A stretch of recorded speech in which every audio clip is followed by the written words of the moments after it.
about that. As I was mentioning, the construction is kind of funny. When you walk in, all of a sudden there's all this construction. Wah! So let me just first ask, who here is the first time for being at a workshop for Omega? Well, congratulations. Who will be here for the last time?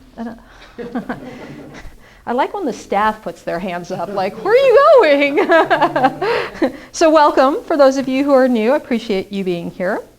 Tonight's topic is about purpose. I wrote about purpose a few years ago, but I wanted to bring it back to the forefront because I feel like purpose is important, especially now. Good evening. Especially now, and I'm not going to get involved in politics, but with the political scene all out there, it makes me think about purpose and what are the purpose of the candidates and what is the purpose of our electoral system in the country and blah, blah, blah. The purpose of debates, screaming and yelling at each other. And then I think it's very curious. I said I wasn't going to talk about this, but I will. So you have the debate and then you have an analysis of the debate. So you have the debate and then the people come and then they talk and then for the next 5 days it's... So I can't wait till November. I'm very happy to say. But it has had me thinking about purpose. I was thinking how practicing what we talk about in Omega, finding value in every point of view. Can I embrace some people or all people? How do I do that? How do I listen to what one person says and say, I don't want to listen to you, and still. So I've noticed that there's been times where I actually turn the mute button on and then I'll go, wait a second. Everyone's point of view is valid, and then I'll unmute it so I can actually listen, and I'm sitting there grinding my teeth, and then just, I have to remember practice. It's a good opportunity, so I actually like that the politics is happening now, and I don't like it, so that's good. It's fair and balanced. Which network says that I'm fair and balanced? I'm a fox. No, that doesn't say that right. Never mind. All right. So, as I said, we were talking about purpose. I came across this quote, John F. Kennedy said, efforts and courage are not enough without purpose and direction. So efforts and courage are not enough without purpose and direction. And I believe you could probably say purpose and direction are not enough without effort and courage. You're probably going to need to have both of them or all four of those. But I like the way he formulated this. You could have individuals who are striving, who are courageous, but if they have no direction and no sense of purpose, nothing will be accomplished. They might just circle about. Hey, at least I'm going somewhere. It's kind of like if you don't have a GPS in your car and you're looking, I don't know, just turn left. Now, thankfully, everybody has GPSs, it's on your phones, but back in the day when I began driving, there wasn't GPS. You had to know where to go. You had to have a map, an actual piece of paper that folded up and went in your glove box. So you had to learn the names of the streets so you know where do you turn, 3 lefts down, turn left, another right. So you had to learn that. Now we don't. Click it in. Most of the cars have the screens and you just follow your screen. I'm waiting for the day that they have it on the windshield now, so the map just shows up on the windshield and this way we're looking. But of course, if Google has their way, we won't be driving anymore anyway. We'll just be sitting there reading a book or texting or being on Periscope. So, when I think about history, I think about purpose. I think about lots of individuals who've had tremendous purpose in their lives. History is filled with individuals who've made a contribution to humanity, whether it was global leaders, religious leaders, educated statesmen, noble kings. There have always been individuals who've made great change, and we consider that a purpose. Great philosophers, as a matter of fact. Manly P. Hall has a book called 12 World Leaders. It's 12 World Leaders. And in that, they researched and found 12 people that they consider that from their birth until their death, humanity had a shift in consciousness because of this individual. They said it was a difficult task to just pick 12, but they went with the top 12. And what's curious enough is when we see those 12 people, we think, wow, look at those great individuals. And many of them actually had religions started after they passed away. Buddha had a religion that formulated after he passed away. Jesus, Confucius, Lao Tse, many of those had religions. They didn't say, I'm going to start a religion. It was their apostles or students that carried on their teachings. So I'd like to address that for a moment because that's a purpose as well. You may not be Buddha, but you certainly can participate and pass on Buddhist teachings. That could be your purpose. You may not be this global individual who's wanting to stop global warming, but you can certainly be an individual who diminishes your footprint. Did I say that right? Our carbon footprint? We could make our carbon footprints less on the world. We have a tendency to sensationalize the great names and strive. And there's nothing wrong with striving, that's fantastic. But we'll never be that individual. And with great purpose, there comes great risk. Think about Christopher Columbus.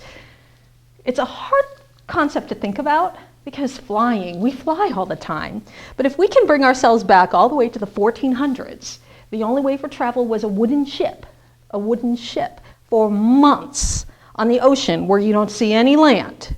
That's actually quite terrifying to me. I don't think I would do that. I would fly easily, but to be in that ship. So here's this gentleman, takes 3 ships and traverses across the Atlantic Ocean to the New World. That's a great purpose. I would say that was purposeful. His purpose was he wanted to reach China for a faster trade route. He failed miserably, but he succeeded in finding the New World, as we call it. Gandhi walked in peace. Here's a gentleman who was a lawyer, gave up his practice and said, I'm going to be peacefully stopping the tyranny that was happening on down there. Walked into guards with batons and being attacked. Nothing. He refused to fight with them. Mother Teresa loved with all her heart. Nobody said to her, hey, you've got to love. No, she picked up the children and said, I will love the ones who nobody will love. Gave her entire life dedicated to raising people that nobody else wanted.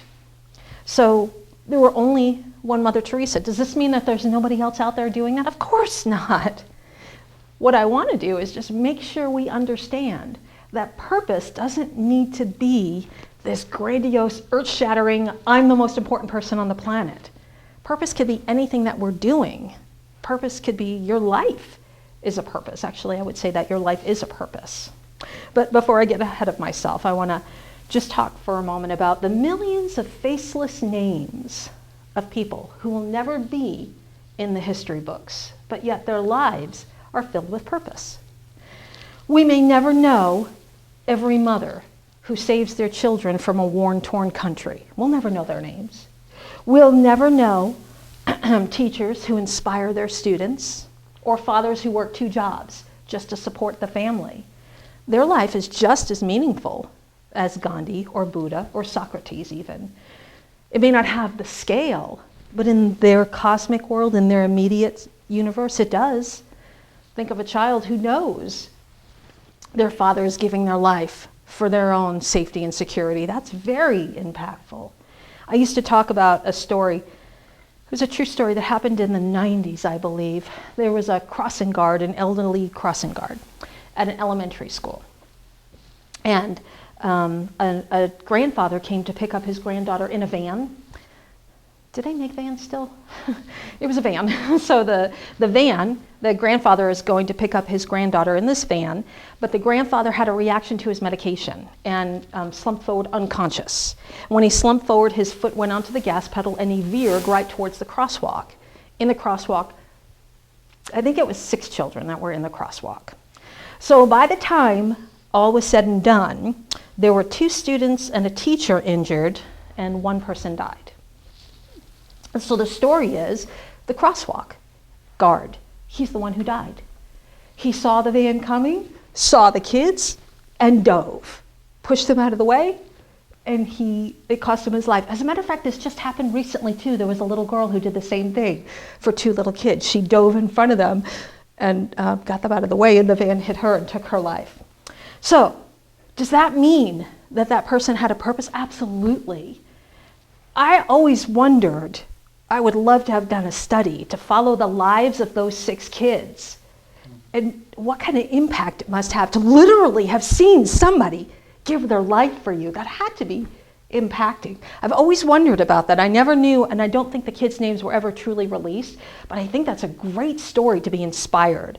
I can't imagine if that would have happened for me, I'm sure I would have been inspired to not throw myself in front of oncoming traffic, but to be of service. I think that was a truly remarkable thing. So purpose could be something as small as that. On a global scale, did that make a tremendous difference? No. in the lives of those children? Absolutely. It was the world to them. So if we spend our lifetime comparing what my purpose is compared to your purpose or to the great leaders and teachers, we'll never be fulfilled. We'll always feel like, oh, I could have done better. Oh, should have, shucks, almost got it. We won't feel that, oh, look what I'm doing. I'm fulfilling a purpose. I'm living life fully. We'll never feel that. We'll always be having the doubt wandering in our minds. I was thinking about King Arthur, one of my favorite stories. You know, it's funny how people say, oh, it's just a myth. Well, how do we know? 200 years from now, will we think Martin Luther King was a myth?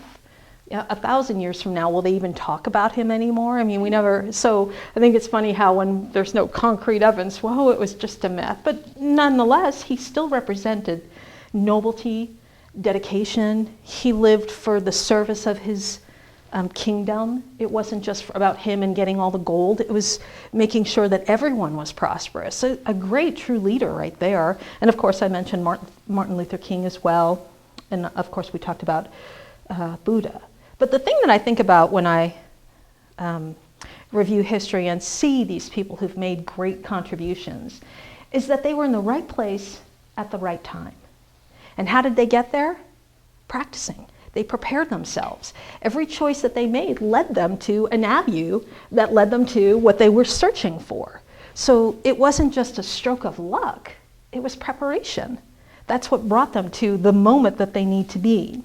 Many people seek out purpose in their life. I can't tell you how many times I've been in the classroom and I've heard someone stand, oh, I don't know what my purpose is. They're in their 30s or their 40s. Lots of people have midlife crises, so purpose is going to change. But even youngsters, what's my purpose? What do I do with my life? Well, no one can answer that. Only you can answer that. But people are always seeking. We're seeking, looking for where we fit in. Makes me think about, that little toy that when you're little, it's like a ball and they have a star cut out and a circle cut out and a square cut out. And if you try to shove the circle in the square, it's not going to work. So you kind of have to find. And once you get the piece that actually fits, it feels so good. You want to shake it out and do it again. At least that's what I did when I was a child. Never left them inside. It's like, look, I got it in. But have you ever tried to shove it where it didn't fit? And you try to make it fit, all that frustration and anger and upset, that's what it's like to do something that is misaligned, that you are misaligned with. When you're trying to shove a square into a circle hole, is like you trying to live a life that is not in agreement or in attunement with you. You're doing because you're told to do it. Lots of kids worked with teenagers, mom wants me to do this, my dad wants me to follow in his footsteps. Unfortunately, we're suffocating our children because we have our expectations of what they should and shouldn't do. Although there's some things that laws. So my daughter just got her permit. So, not driving my car, she's driving Dad's. But my rule is when you get in the car, before the key goes in the ignition, your phone goes in the glove box, locked. And it does not come out until you park and the engine is turned off. That's my rule. So is that me forcing something on her? Absolutely, for her safety. When she turns 18 and is out of the house and does whatever she wants, hey. But as long as my job is to protect her, I would very much like to protect her. So that's where sometimes parents struggle. When do we let go and let them do whatever it is that they desire to do? It can be hard. It's a very difficult situation. And then, of course, do the flip side. When the parents come back to live with you, if you've ever had that occur, all of a sudden your mom and dad, who used to be the one that make all the rules, but now they're in your house and your rules, for lack of a better word, and then you're going to combat with them because they think it should be this way. Well, in your house it was that way, but in my house it's... So that's another thing that we struggle with. How do we find value in anybody's position, especially when we have to be cooperative and living together, or even cooperative on the planet? Living together on this planet. So seeking our purpose, there are some people who spend hours, months, even years, and some people never really find it. Some people are waiting for people to tell them what their purpose is. Some people have a purpose and they're afraid. They have an inkling and they don't really want to follow up on it, or maybe they feel like they've passed it. So there's lots of situations where we can get confused. we get confused on the journey. I know I'm going to look for a purpose, but I'm not really sure what it is. And if I don't have focus or discipline or willpower, I'll truly get lost. Now, when I was a little girl, I never thought about purpose. I've never met a child that ever did say, oh, my purpose is going to, I'm sure there's child prodigies, but I've never encountered one. When I was 7 years old, what I tried to do was discover what the purpose of life was. I know, truly strange thing at 7. I'm not playing with Barbie dolls. I'm sitting there contemplating. I remember I used to study Confucius and Socrates at the age of 7. So here I am trying to discover what's the purpose of life. So do you think I ever found it? No, there is no concrete purpose of life. Everybody has an opinion. And if you look through philosophy and through religion, through the dogmas, everybody's got a different take on what the purpose of life is. So I kind of came to the conclusion that the purpose of life, I guess, is what we make it. Although that's not really concrete either. I mean, I don't have it. It's not, I probably won't know until I pass over. And my first question will be, what was the purpose of that? I'm sure that's what I'm going to say. Yeah, he probably doesn't want me to head over there right now. So I can tell you I spent many nights contemplating, pushing my poor little brain to exhaustion and never really found what purpose was. But what I did discover was how I would compare, judge and compare. In Omega Vector, many years ago, in the 80s, I'd say, we used to have a sign, maybe about this big. It would say, don't judge, don't compare, give up the need to know. We put it on the first night. And this is back in the days when it was a 5-day program, so it would be on the wall, arbitrarily just on a wall. And every day, the sign would get bigger and bigger and bigger until one day, on the final day, it'd be across the entire wall. And you know what's so funny? A lot of people wouldn't even address it. There's a sign growing in the room, people. But it was, that's nice. And nobody really discussed it. So one day I talked about George, who was the founder of Omega. I talked with George about what the purpose of the sign was. Don't judge, don't compare, and give up the need to know, because we don't really address it. It's not used in any activity, so why are we putting it up there? And he said to me, well, don't judge the sign. I'm like, what? So don't judge, don't compare, and give up the need to know. Give up the need to know that the sign is on the wall. I'm like, you're killing me. But that was George. He was very creative in his little illustrations.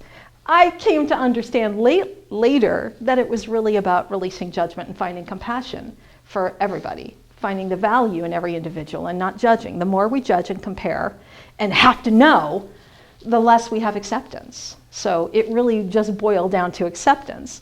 And if he were just to put the word acceptance on the wall, it really wouldn't have made an impact. But the fact that we had this little sign, don't judge, don't compare, and give up the need to know, and it kept growing bigger and bigger and bigger, I thought that was a very creative way to capture people's attentions. So my biggest thing right now is the need to know, especially in today's day and era, everything's so instant. On the internet, you got to find something out. You can be having a conversation with someone and say, well, what was the name? And all of a sudden 4 phones come out and everyone's like, oh, here it is. And then you have the information. Okay, thank you, glad that happened. I like that the information is there, but I also feel like there's a disadvantage of that. We don't need to memorize things anymore or stretch our education anymore. It's just right there. I want to look something up, just look it up right there and I can find it. So I just went off purpose here. But what I was thinking about, what we do is we judge, we compare, and we have the need to know. So when I was a little girl, we had ants. Anybody ever experienced ants in your life? Ant hills. Anybody ever seen an ant hill? They're wonderful little things, Unfortunately, I was a devious little child and I had the magnifying glass. You ever burn an ant? Yeah, that's so horrible. I don't know where that came from, but I did once, and then I felt terrible and I never did it again. So anyway, we'd have ant hills. I did a little bit of research. When it comes to ant hills, not all the ants are the same. Every different ant has a specific purpose. Now, as an observer, when you're looking down at an ant hill, it looks quite chaotic. Ants are scurrying about left and right, and it doesn't seem like they couldn't possibly have a purpose, but they do.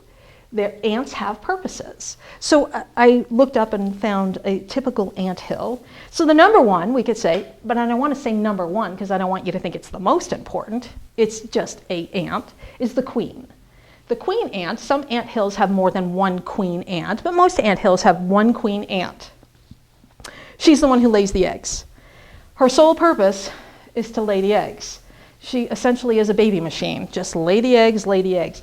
I found out that once an ant is fertile, it could continuously lay eggs, thousands of eggs a day for 2 or 3 years at a time.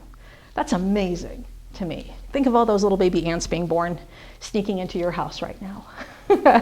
So we have the queen. Her job is to lay the eggs. That's it. That's her whole entire job, is to lay the eggs. Then you have the worker ant. Now the worker ant is the smartest ant in the colony. Not the strongest, but the smartest one. The worker ants have many different responsibilities. There are some worker ants that take care of the queen.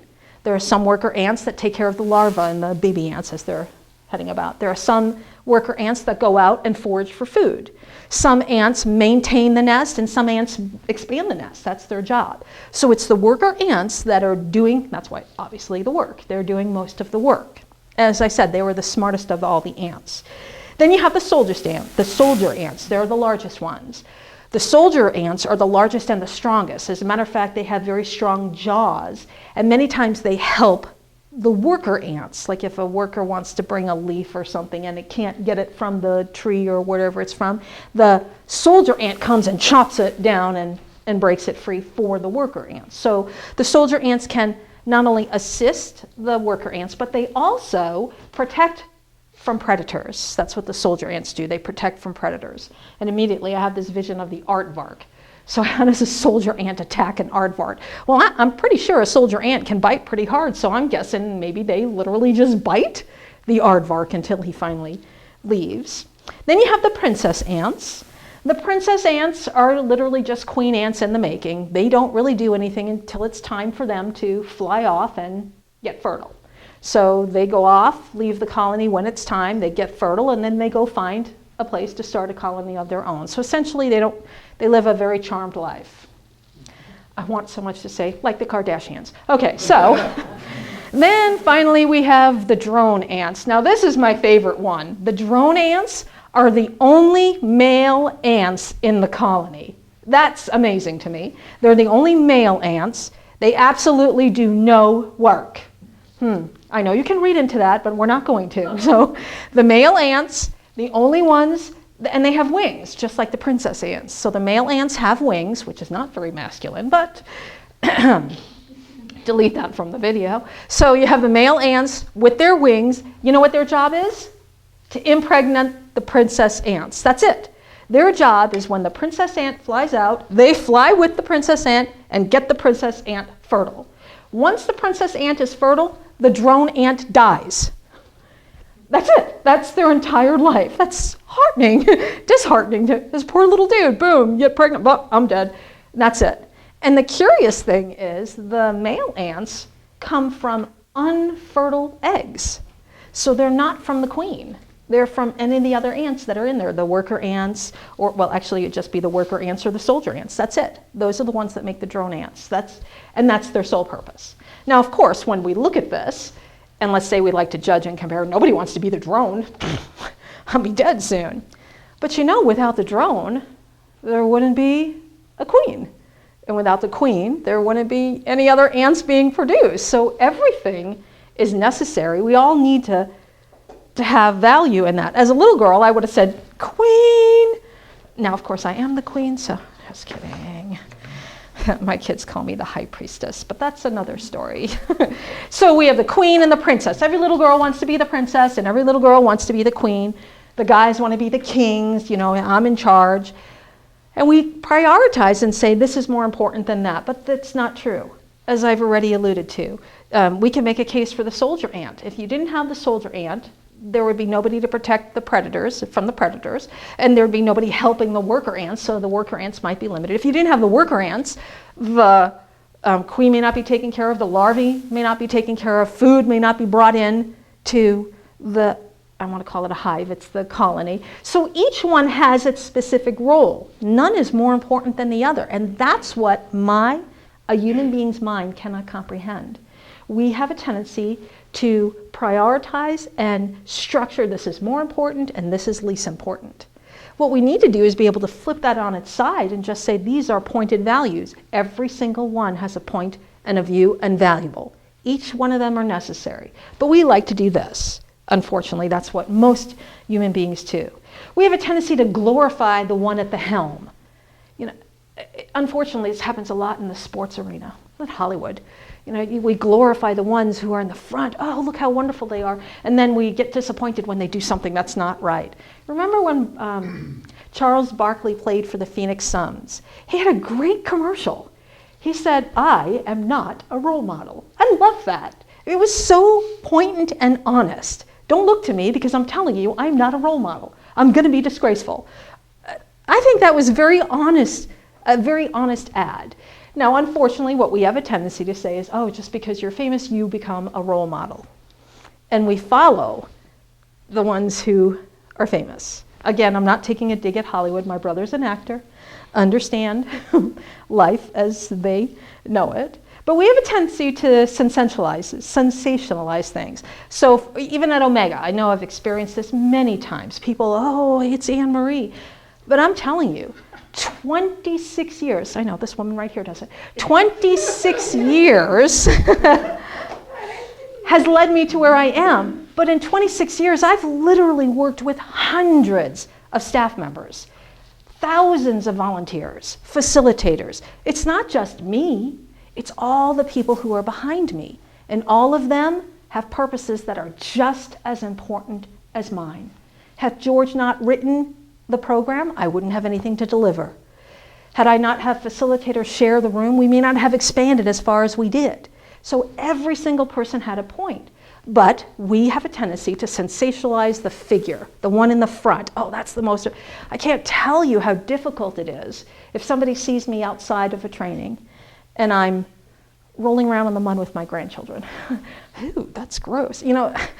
But I'm a human being. I'm doing human being things. People don't do that. I remember one time I took one of my kids to see the beautiful couple, the country singers, Faye and Tim. Faith Hill and Tim McGraw. So I brought Leah. We were sitting maybe 3 rows from the back of the stage. It was as close as I can get to. But they were beautiful. Faith and Tim came behind, and they sang half of their concert from behind. So we're literally this close. So it's me to my husband. That's it. We're that close. And I remember Leah turns to me and says, "Wow, she's like a person." Yeah, honey. Now, Leah was about 18 at the time, right? She goes, "So she goes to the bathroom like we do," and I'm like, "All right, we're done with this conversation." But I remember that awareness that she had in her head that this incredible human being that she had been following along for is a person. It's not just the image of the singer, it's an actual person. I remember it was such a delightful experience. I really just laughed about that for a while now. It was very cute. It was the awareness that captured my attention. When we all of a sudden discover, oh, who I'm idolizing really is just another person living their life. Now, to me, what was valuable for Leah at that moment was for her to discover that her life was just as important. She was just like Faith Hill, just another person on the planet. It was so important for her to realize that. Of course, she had a tumor when she was 9, so she's always struggled with the idea of death, watching her friends pass away and whatnot. So seeing that there's another person out there that is famous, it never occurred to her that she could do something grand with her life because, she just faced cancer. That was it. As a child, that's all her life was filled with. Anyway, so when it comes to, I will say this, reality TV transformed the entertainment industry. Now, anybody and anybody could be a celebrity on reality TV. You don't have to be famous, you don't have to be skilled, just, there you go. Now, I've never seen a reality TV show in my life. Honest to God's truth, I refuse to. I have a hard time watching reality TV for my own purposes. I just can't. I can't do it. I'm not a very big TV fan anyway, so as a matter of fact, my son came home from school today and said that at his mom's house, they got rid of the cable. I was so happy to hear that because I'm like, we're getting rid of cable here because I don't need the cable. Let's turn it off. Let's just do the internet, which he was not very happy about. Although in the back of my head, I thought, well, if we keep the cable, then they'll want to be here more. So that could be a good thing or a bad thing. So depending on how you see it. Anyway, reality TV. Anybody and everybody can be a celebrity. Not a bad thing. I think that's a good thing to think of. Anybody can succeed. That's beautiful. But what's missing is the effort. Back in the golden era of Hollywood, actors and actresses actually studied acting. There's actually methods of acting. You could be a method actor or a character actor, and honestly, I do not know what that means. I just know that because my brother's an actor, so I understand that there's stuff to do. The school, Juilliard, famous acting school in New York City, been there for, well, a very long time. So they studied acting, but that wasn't enough. Not only did they have to study acting, they had to dance. Not only did they have to dance, they had to sing well. Not just sing, they had to sing well. And if they could play a musical instrument, that would be very beneficial. That was the gold. Oh, and by the way, they had to look nice too. So you had to be attractive, sing, dance, play an instrument, and act. That was Hollywood. And you know, when I look back at the movies that moved me the most, you got To Kill a Mockingbird, Gregory Peck, what a tremendous actor.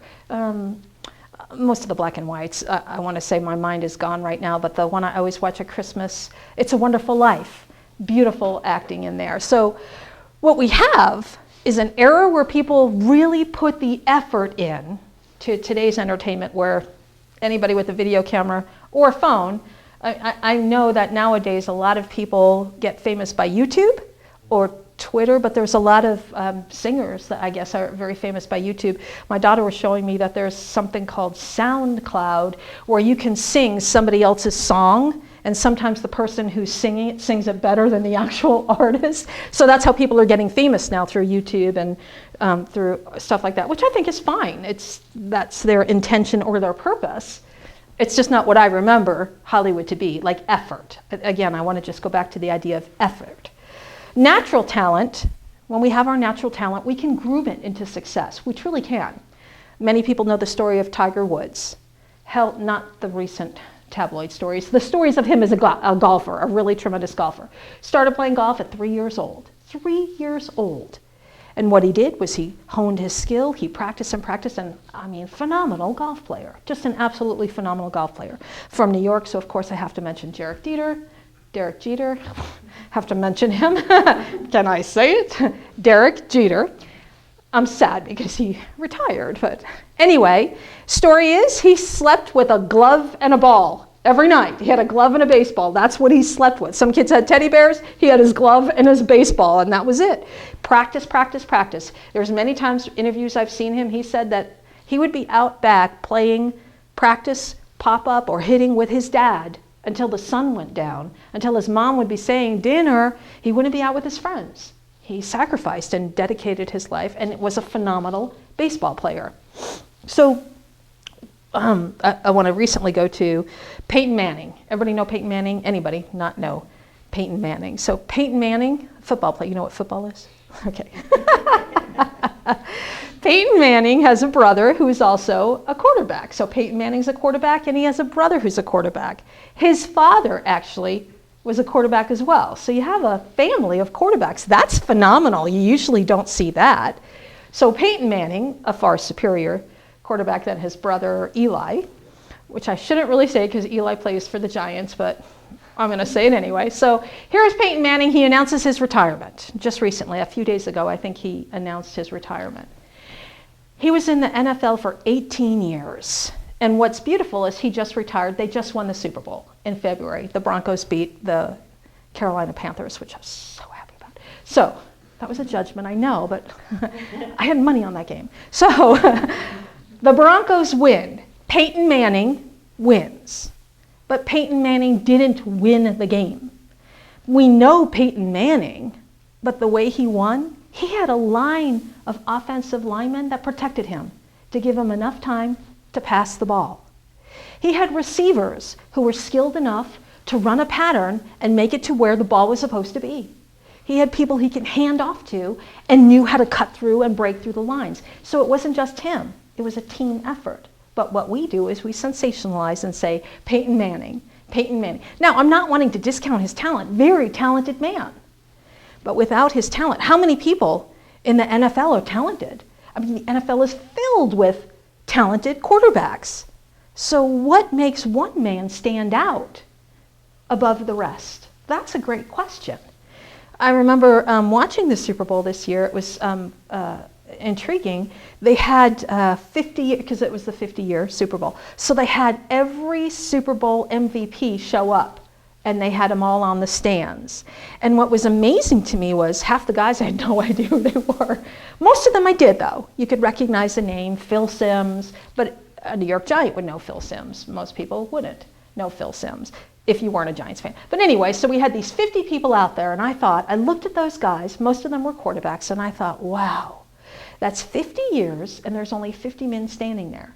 If there's 30, 40 people on a team, how many other players were never recognized? How many other players never seen the spotlight or never got their moment in the sun, but they were just equally important? How many people supported every single one of those people up there? Hundreds of people. You've got the other players, you've got the coaches, their agents. I mean, there's a livelihood in any sports arena. So as I watched these gentlemen, I thought about the many faceless people who dedicated their lives to the success of that individual. Were their purposes any less purposeful? Absolutely not. Everybody made a contribution.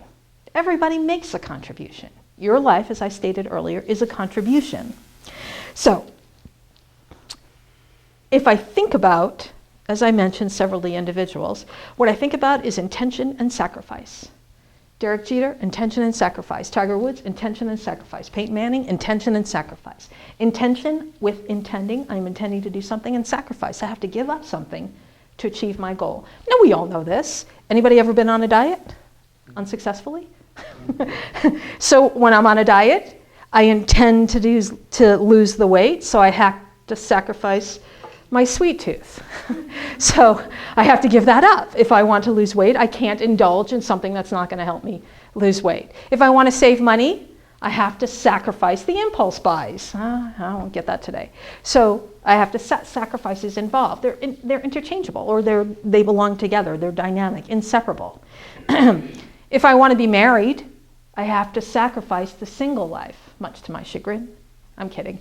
But that's what we do. We sacrifice something in order to achieve another goal.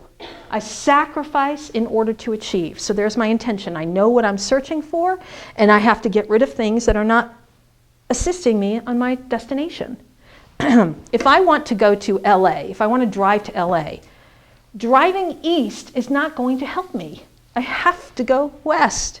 Going north may or may not assist me unless I go way too far, and then it's going to be detrimental. So I must know what is my goal and then getting rid of the things. So my purpose and eliminating things. Now, losing weight really isn't a purpose. It's just a good example of what I have to eliminate in order for me to stay the course and reach the things I'm searching for. When we move with intention, this is important. When we move with intention, we chart a course that leads us past our limitations. The reason why we don't succeed in things is because of our limitations. But if I chart a course with intention, I'm going to pass my limitations.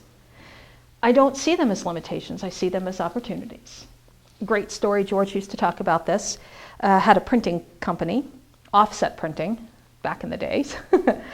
So he had a friend who was a printer. The printer was behind on his bills.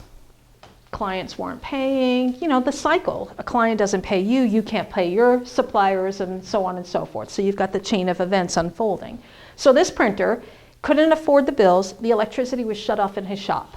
Now he had a big job where he knew the money was going to come in. So what he did, instead of seeing the limitation of not being able to move forward, he took an extension cord, ran it out on the street across to the next door neighbor, and asked him if he can borrow his electricity to keep running the presses and get this job out the door. The next door neighbor agreed. He said, I'll pay you for it. He agreed. Sure enough, he printed out the job, made some money, paid the bills off, and eventually, 2 or 3 years down the road, sold the business 4 times what it's worth. George used to tell that story all the time, because he said it's so important for us to see when there's an obstacle in front of us, it's an opportunity. But there are some people who see that obstacle and they're limited. Can you turn the air on? It's a little hot in here. Thanks. So when we see an obstacle, we end up being limited, and therefore we don't fulfill our purpose. The obstacles could be anything in our lives. For those of you who are familiar with the term, the second force. Anytime I start something, I'm always going to be confronted with an opposite force to prevent it. Science proves this. For every action, there's an equal opposite reaction. So in my life, when I start, of course I'm going to have second force coming at me. So when I move with intention, I pass my limitations. I begin to live a transcendent life. What is a transcendent life? Hold on. Need sugar. What does a transcendent life mean? Well, this means going beyond the limits of an ordinary life, to have an extraordinary life, to go beyond just the mundane ordinary. To have an extraordinary life, ladies and gentlemen, waking up with joy. Oh, you get another day. The things that you're doing, you're so excited about what you're doing. I can tell you, I've worked with a lot of people who, life is okay, that's what I'm doing. Passionless. They're existing and not living. They're not alive, they're coasting. No discounts, not putting them down, but there's so much more they could be doing, so much more. And they're waiting for someone to give them permission or waiting for a sign. Not to discount any of that. The longer I stay stagnant, the more stagnant I become. So, as I mentioned before, John F. Kennedy stated, efforts and courage are not enough without purpose and intention. What does it mean? Well, we can expend energy, we can conjure up strength, but if we don't have intention or a course to follow, we will not succeed. Think about a playground. Let's say there's little Johnny. Little Johnny, child full of energy, bouncing left and right, courageous, he's fearless. Here's this little boy. He goes over to the slide. Now he doesn't understand what a ladder is, doesn't have the knowledge, doesn't comprehend the direction that he has to go up. As long as he doesn't have the knowledge or the intention and the direction, he'll never enjoy the slide. He has to learn that on his own. He has to learn this on his own. Well, people will show it to him, but he'll have the experience of doing it. So that's what John F. Kennedy meant, that I must have intention and direction. I must have purpose and direction. So the first, of course, naturally, then we must discover our purpose. Now, an easy task? No. A task that only you can do? Yes. It's your task to discover what your purpose is. Again, it doesn't need to be grandiose. It doesn't need to be earth-shattering. It doesn't need to be this great, incredible. It can be, if that's what you're desiring, but it doesn't need to be. Some people say, oh, if I can't have this big thing, I can't do anything. Well, that's not true. There's great things that we can do. Oh, Helen Keller, I just thought of this. I think it was Helen Keller who said, there are great people who have a tremendous purpose and little purposes that make it's something to do with purpose, how little purposes can make a big filled life. I don't remember that. Excuse me if I don't recall that exact quotation there. So, how do I find my purpose? The first thing I have to do is look at what I love and what I'm good at. What do I love to do and what am I good at? Now, I'm not talking about partying up a storm and drinking as much alcohol as you can. What I'm talking about is, what do you love to do? What is it that fulfills you, that you're excited about, that brings you joy, brings you happiness, that you can't not talk about it? You're so excited and exhilarated to do. What is it that you have that in your life? That brings you purpose. So for some people, the answer is easy.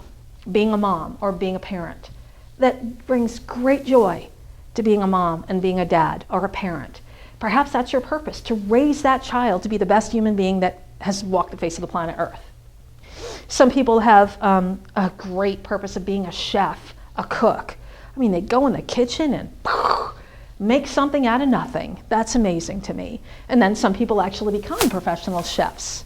That could be a great purpose. Scientists, you could be a scientist. That could be a great purpose. I mean, look at all the medical advances that we have because of science.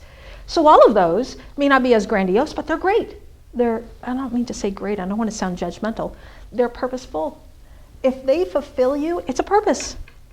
Everyone's purpose is different, obviously, just like the ants. We all can't be the queen, we all can't be the workers, we all can't be the drones. We have to be Hey, isn't that what it's called, a drone, the ones that fly around? Do those die quickly? All right. Anyway, huh? Humans kill them. They do. That's my son in a video game. So, some of us finding our purpose is easy. For others, purpose may be elusive. We may not have found the thing that sparks us. We may not have gone down the right avenue. We might be surrounded by people who are telling us what to do.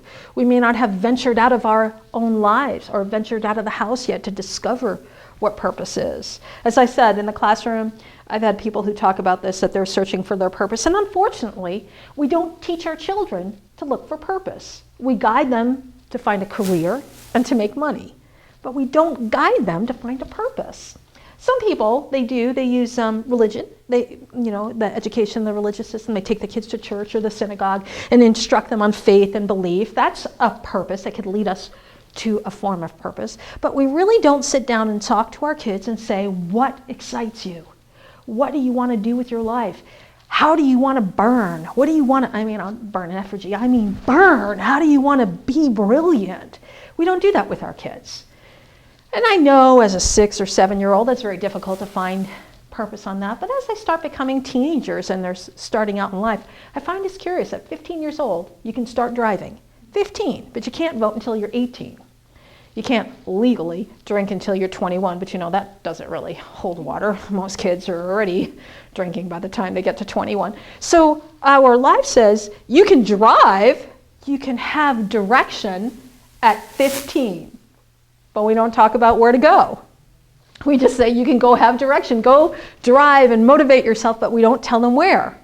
We don't really instruct it. I was trying to use that as a metaphor. It was kind of weak, but as I said, my daughter just got her license. Did I say this yet? My daughter just got her permit? Yeah. So, if we're struggling to find a purpose, usually what I say in the classroom is start somewhere. Just go do things. Go try them out. When you go to your favorite restaurant and you order your favorite food, almost every single time you go to your favorite restaurant and have your same food. Why? Because you like it. It tastes good. Now, how did you discover your favorite restaurant? Well, you went out to restaurants until you finally found one that went, oh, this is really good. And then you look at the menu. Oh, I think I'll try this. Until you find the one that you want. Years ago, George talked about expanding. So I went to a restaurant, my favorite restaurant, and I started finding things on the items, on the menus that I never ate. And I started trying them. And much to my dismay, I didn't like them.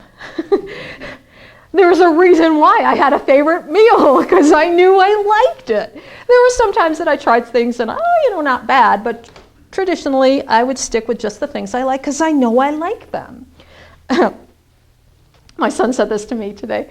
So he went and got Gatorade. He has a favorite kind, rainberry. So he goes, the next time you will you not just get rainberry? Can you get me the strawberry lemonade too? I don't want to get burnt out. And he walked away. And I thought, that's really funny. He's right.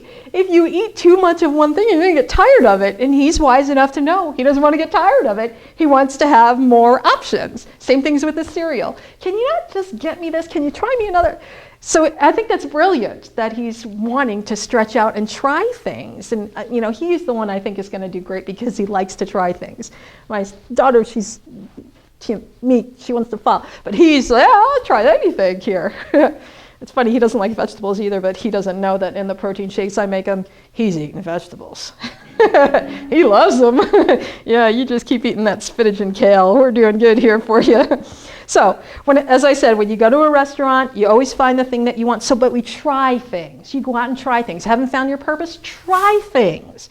You want to be a bicyclist? Get on a bike and try it. See, maybe you're good at it. You want to be a mountaineer? Go climb mountains and see if you're good at it. Want to be a marathon runner? Hey, run and see if it works for you. Now, that's just physical things I'm talking about. You want to be an author, a public speaker, a writer. You want to be an engineer. Try things. If we don't, you're going to get stagnant.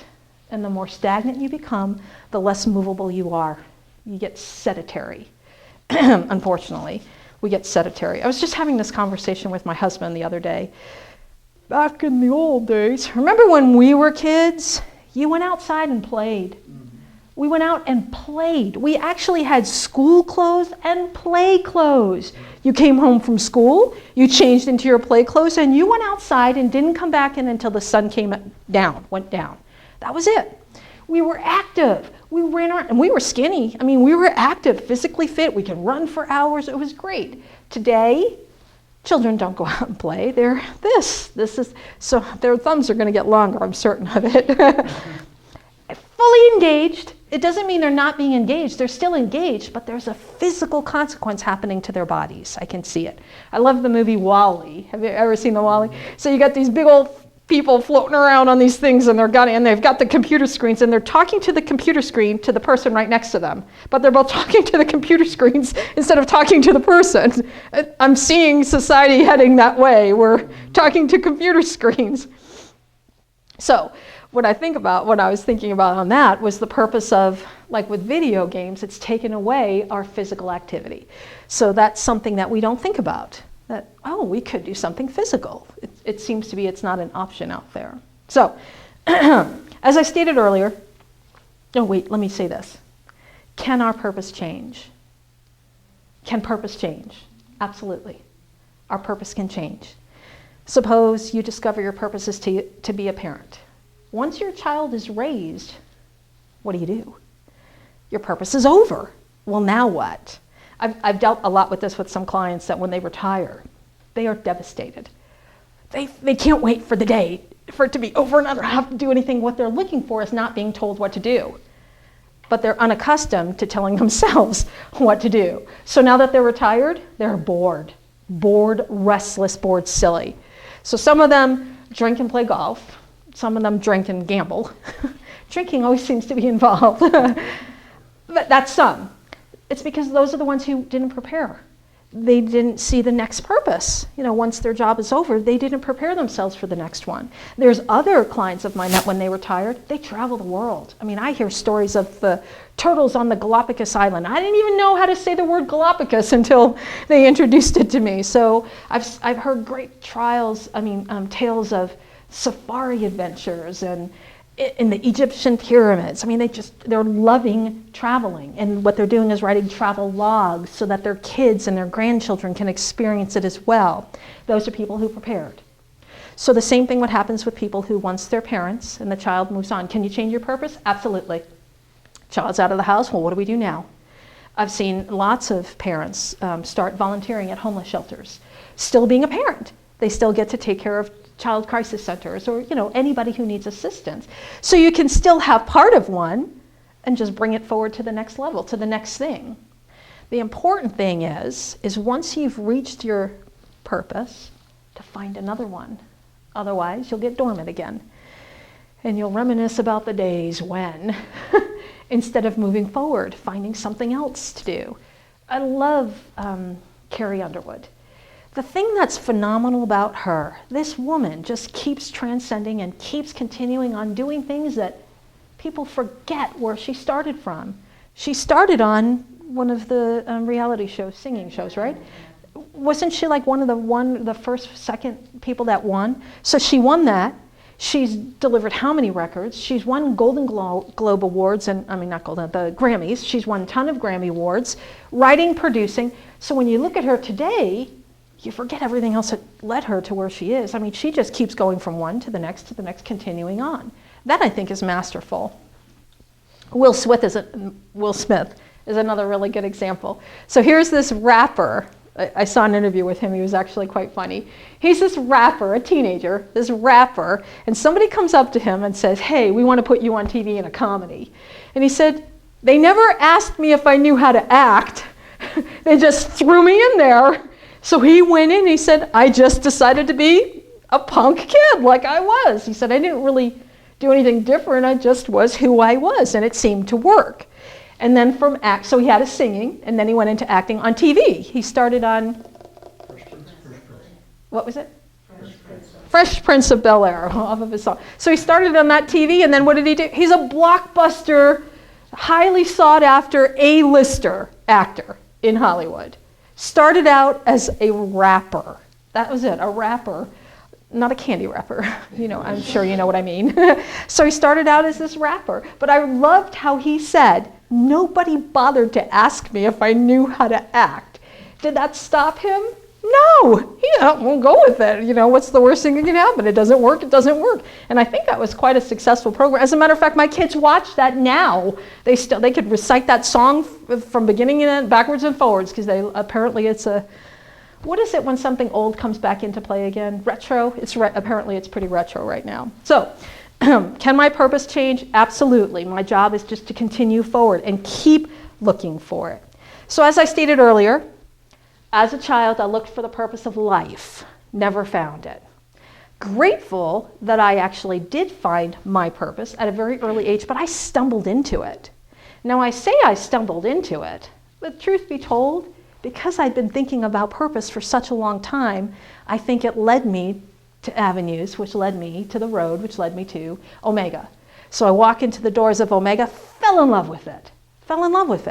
Within 9 months of me first attending Omega, I was facilitating programs, unheard of. The program had been around for 12 years before I came in. But George used to say to me, when you find someone who has found their purpose, there is nothing that can stop them. And thank God, I am so grateful. Every day I express gratitude to having met and known George, because he saw in me something that I didn't even see. I didn't know I'd be a good speaker. I didn't know I could write. I didn't know I could go in front of a classroom and make people cry and do that all the time. But I didn't know I had that talent until he saw it in me. And when he saw it in me, it wasn't up to him, it was up to me. Is this something you want to do? Sure, I'll try it. Just kind of like Will Smith. Nobody asked me if I knew what I could do, just go do it. Okay, so just go do it. And thankfully, it worked. So found my purpose at a very, very early age. Very grateful. 26, 27, I think, is when I found my purpose.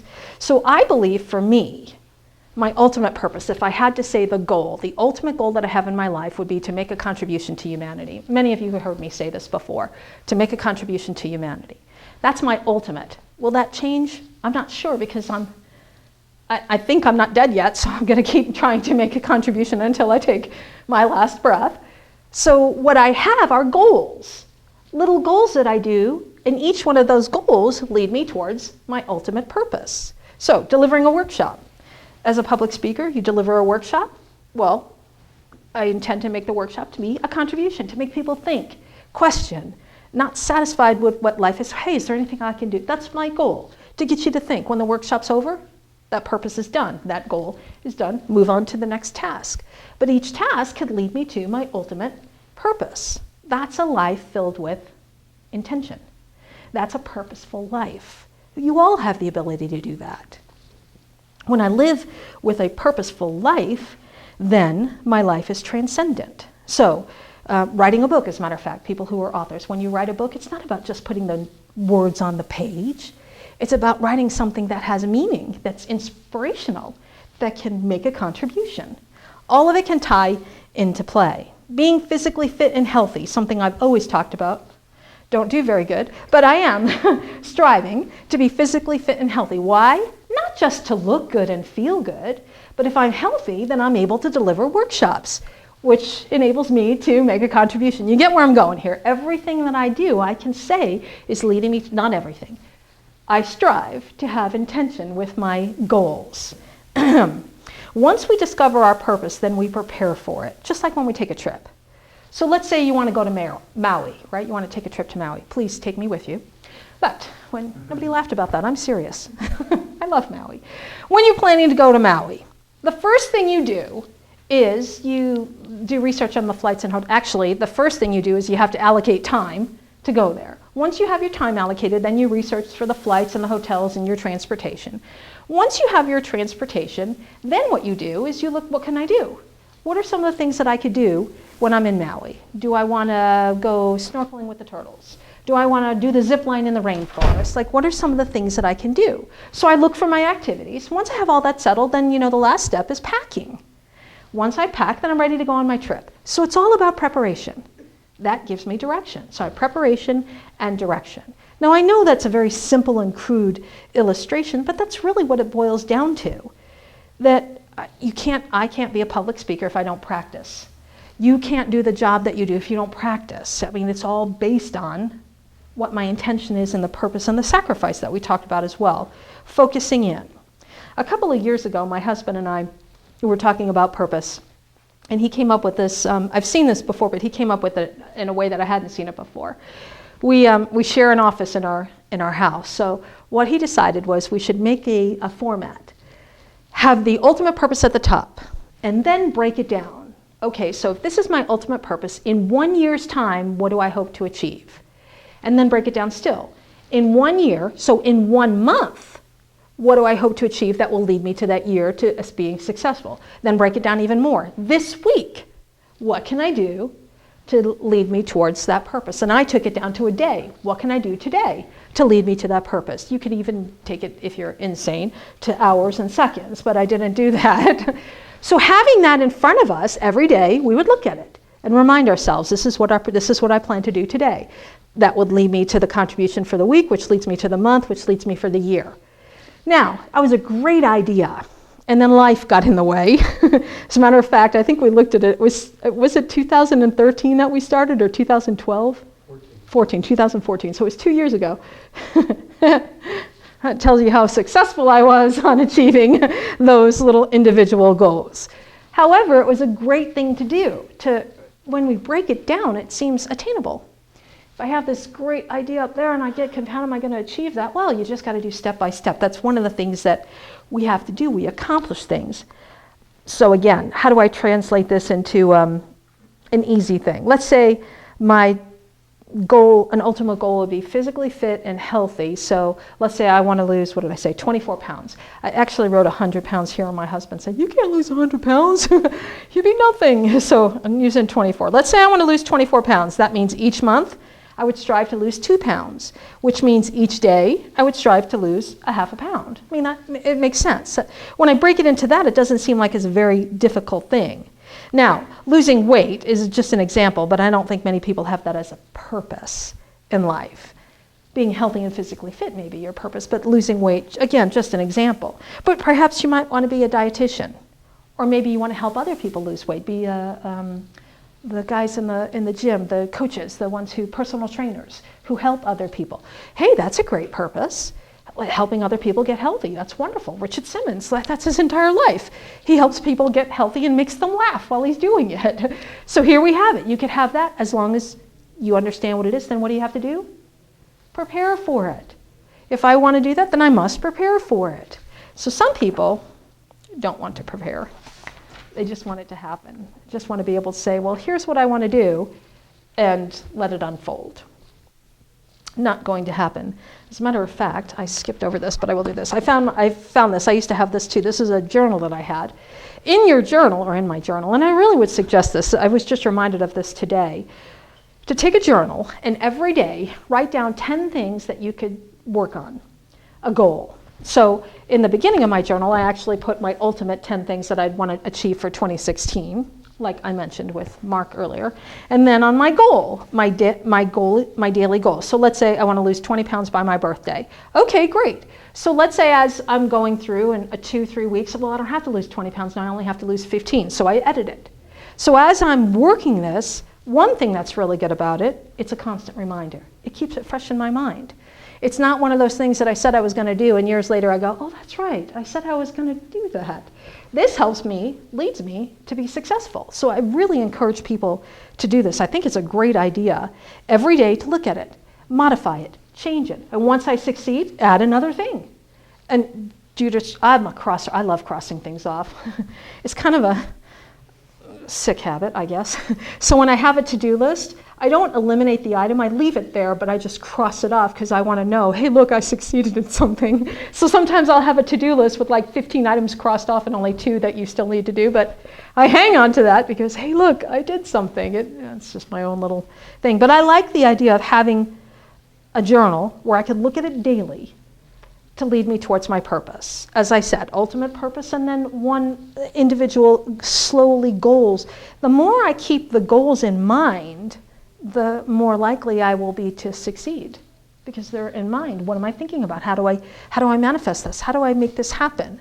So the more I'm thinking about it, the easier, the more likely it would come. Now I save the best for last. I want to give you a secret for purpose. Living my purpose on a daily basis is easy.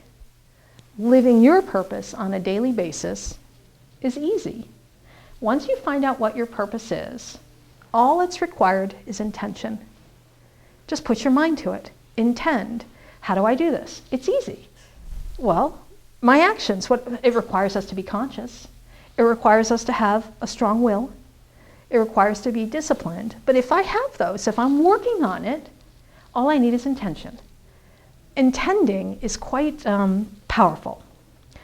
I found this quote on the net. It says, "The purpose of life is a life full of purpose." I think that's a beautiful quote. The purpose of life is a life full of purpose. Every moment can be filled with purpose. There are those people who wait for all the ducks to be in a row. They wait for everything to fall into alignment before they move. They'll never move because there's always going to be something to block you. So what we need to do is to fill it with intention. Each moment I choose, I live on purpose. There was a movie many years ago called, I think it was called Chocolat. And it was a movie about a woman who owned a chocolate store, and her chocolates were phenomenal. And she said the secret is because she made it with love. And mystical, and I think it had something to do with people falling in love too. I don't remember the whole entire thing. But I love the idea that anything I'm doing, I can imbue it with something. So something as simple as cooking or making a sandwich. There are times where I'm very hasty. I'm in the middle of things. I have to stop and eat. So hastily put together a meal. I'll sit down with my husband and we'll have lunch. Now, if I'm hasty, our conversation is going to be hasty. And I'm not going to enjoy my food as much. It mostly is, let's get this over with so I can get back to work. That's not the way to eat. You should enjoy the food. Now, on the flip side, when I make lunch, if I'm making lunch that day, and I do it with love, knowing that, oh, he's going to love this, or I got something and he didn't know I got it, so I'm going to give it to him, and I know it's something he really likes, I'm excited. And the meal is exciting.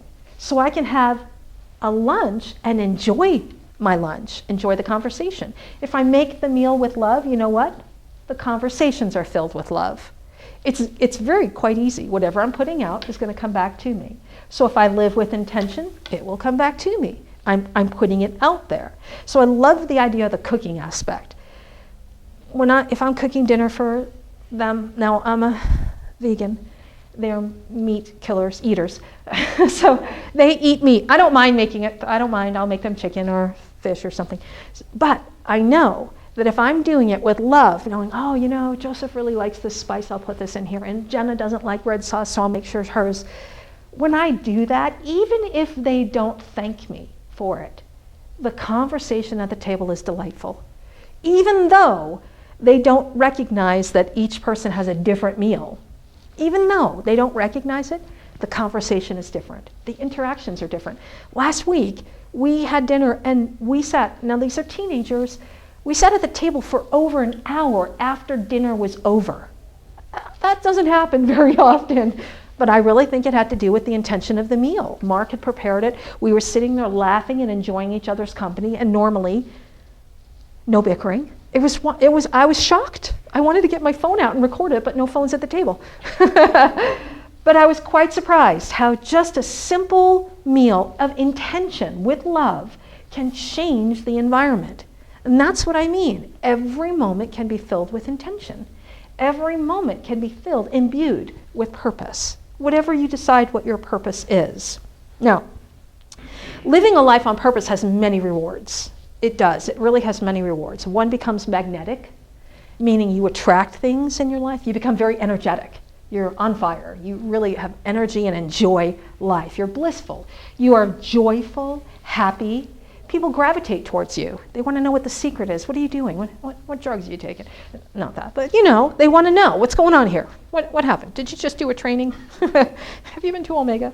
So that's the thing. We want to have part of it. So we're joyful, we're inspirational, and we're also very peaceful. We're at peace with ourselves. Not much upsets us. The compassion comes very easily to people who are on purpose. There's less reactions and more understanding. We discover, is this really worth getting upset over? No. Okay, move on. You pick your battles, is what it comes down to. But please, do not think that once you find your purpose, it's going to be free sailing, because it won't. especially in the initial stages. Once you find your purpose, what you will be confronted with is people who are going to try to stop you from doing what you want to do. I think of the stories that I've heard of teenagers saying to their parents, you know, the father has a plumbing business and he expects his son to follow along, and the son doesn't want to be a plumber. He wants to be an actor. Imagine the arguments that happen in that house. Many actors have told stories about how their parents were not supportive and they didn't think they were going to succeed because they needed to do this, this, and this. I already alluded to that. But it could also be your own self-doubt. I could doubt myself. Well, you know, it's already been said. I can't tell you how many times I've had that story. I go to write, well, it's already been said. You know, Dr. Wayne Dwyer said it better than me. Deepak Chakra, I can't even say his name, but he said it better than me. Why bother? You know, I encountered that a great deal. So again, just because you have purpose, it doesn't mean you're overcome these obstacles. You just have to push through them. As I said before, obstacles are opportunities. George gave me a visual one time. He said every obstacle, if you put it in front of you, you could think about it as an obstacle, like a hurdle that you can stand on. So you can either stand on it or it can stand on you. You make the choice. That was beautiful. I mean, that was a good visual for me. Like, wow, I don't want to be underneath that. I'd rather be on top of it. So every obstacle gives me an opportunity to advance, to get stronger, to have wisdom, to have experience, which is what we're searching for. Experience, ladies and gentlemen, is wonderful, a wonderful blessing to have in our lives. Many of us don't like the idea, oh, I'm going to go bankrupt. You know what? It's an experience. So you have an experience. What did you learn? Did you learn how to change your finances around? Did you learn how to buy and sell better? Did you learn how to be a little bit more disciplined or more focused? I mean, everything has an opportunity as a purpose. So as I said, you may encounter difficult times in the beginning. It's always upon us. Second force could be anything. I remember one time I had a client and her assignment was to do a specific task. So when she came and met me, she said, oh, I was going to, but then my brother showed up from out of town and, you know, he surprised me for the weekend and we did this and that and blah, blah, blah. And I just looked at her and I said, but you said you were going to do this. Oh, yeah. And excuse after excuse, but that's because that's what second force is. We didn't expect it. She didn't expect her brother to come in town. If her brother wasn't there, she would have gotten it done. Got it. And did she allow her brother to deter her from her purpose? She could have easily said, I need an hour. I had another guy who said his mother showed up. I'm like, why didn't you ask her to help you? He wanted to clean the garage. Why didn't you ask her to help you?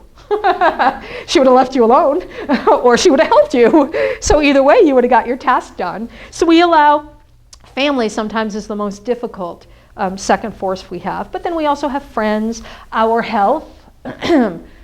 I could tell you this, I've been struggling for almost a month now, but for 2 weeks straight, I was sick, in bed sick, slept most of the time. I was greatly disappointed. I had things to do. I wanted to write this, I wanted to move on. None of that got taken care of because I was sick. Do I have to honor being sick? Absolutely. If I force myself, it's just going to make it worse. So sometimes health could be an issue where we have to contend. Now, how do I fix that? Well, eat healthier. Sorry, eat healthier, overcome my desires, whatnot. Staying true to the course is the direction that I have to adhere. Staying true to my course is a direction that I must adhere. It requires willpower, which I know we've talked about willpower before. I love this poem by Ella Wheeler Wilcox. I committed it to memory many years ago, and I think it's a beautiful picture of what actually I'm talking about today, especially with second force. So one ship drives east, another drives west, by the same self winds that blow.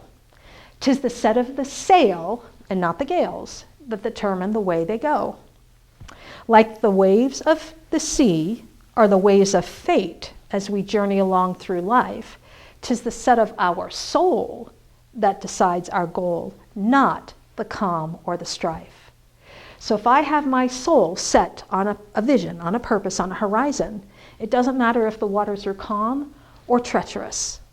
I have my purpose right then and there. That's what guides me through. I think that's a beautiful picture. So the final words I wish to leave you with are, have you found a purpose? And if you found your purpose, are you living it? And if you're not, why not? If you have not found your purpose, are you looking for it? Look, we have to be done because my voice is out. So that's what I wanted to leave you with. Thank you all for showing up this evening. I hope that I've made a contribution to you, and looking forward to hearing if any of you would like to email back, or if you found a purpose and whatnot.